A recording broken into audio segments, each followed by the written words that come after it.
White middle class in America. That's been a steady theme throughout this campaign. Is there any way to fix it? In a new column titled The Great White Hope, Pat Buchanan writes, middle-aged whites are 4 times as likely as middle-aged blacks to try and kill themselves. Their fitness levels are falling as they suffer rising levels of physical pain, emotional stress, and mental depression, which helps explain the alcohol and drug addiction. Joining me now is Pat Buchanan. Pat, what is the social disaster that you see right now for white middle America? Well, it's partly what you described there. I read that New York Times story and was astonished by it. But this is the only group of Americans, middle-class white folks, and I gather working-class whites as well, for whom the mortality rate, the death rate, is rising in middle age. And in my view, that there's a number of reasons for it. One is the economy. You've seen the real wages have been flat, of course. Tremendous numbers of people, even though unemployment is low, have dropped out of the labor force. I think culturally they're under assault. You know, the phrase angry white male is one of the few slurs that can be used today. And I think, let me use something that happened. Merle Haggard died recently, Michael, and he had a line in his Okie from Muskogee. It said, "Are the good times really over for good?" And I think for many white Americans in the working class, they feel that they are over for good, and they look to Donald Trump, frankly, the way a lot of African Americans look to Barack Obama, with hope. When you say that they're under cultural assault, as I read your piece, I thought the WASPs probably said the same thing when families like Smercanich and Grovich, my forefathers, were coming to this country at the turn of the last century.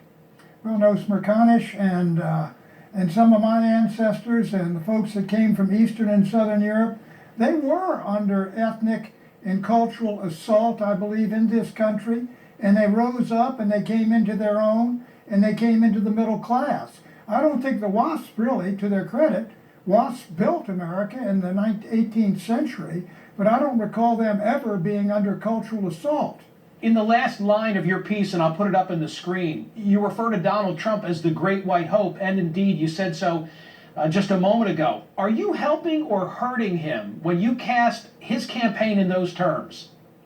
Well, I think that I just took that term from Jess Willard in 1915. It was a play in 1970 as well, The Great White Hope, and it's just a term. But what is very important is what it indicates. The largest turnout ever has taken place in the Republican primaries, and enormously the votes for Donald Trump have been white votes, working class votes, middle class votes, people driven by nationalism and populism who've never come out before. And I think, Michael, we got to explain that and understand it, and I think the best effort I can do that.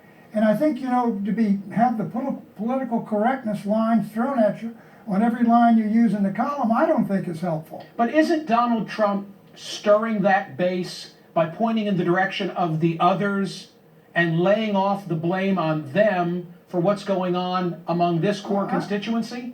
I don't agree. I don't agree with that. He says, look, predominantly the folks coming across the southern border are Mexican folks who are coming across illegally. He's referring to them. He's going to build the wall. I understand that, and people take that maybe as anti-Mexican, whereas some of us take it as trying to preserve the character and the laws of the United States of America, which are under assault. When you talk about the economic problems of those that you write about, you say it's largely attributable to illegal immigration, and you also say the effect of globalization. I think it's probably technology and globalization, not so much people who are coming illegally to do jobs that, frankly, many Americans don't want to do and aren't willing to do. Well, Michael, if you read I believe I said in the column that I not only referred to illegals, but illegals. I include illegals there. And the point is, if you add, say, 40 or 50 million folks in the United States, as we have since 1965, and 1 million or more legal and illegal every year, that is a huge increase in the labor supply. And the demand remains constant, and therefore the wages go down. Real wages have been stagnant for American workers and American families of the working and middle class almost since 1974. In addition to that, 55,000 factories were exported in the first decade of the 21st century, and something like 6 million manufacturing jobs lost. Michael, you got to look at these figures and understand they have a dramatic impact upon Americans working in middle class, and those folks that Nobel laureate that made that report has gotten to the reason why or indicated it. Final question, political ramification of all of this. Are demographics not destiny? I've got Neil Newhouse in the on-deck circle. I'm going to ask him, are there enough of the Buchanan, Trump constituents left to get somebody elected president? I will say this, the Republican Party is under a demographic death sentence in these terms.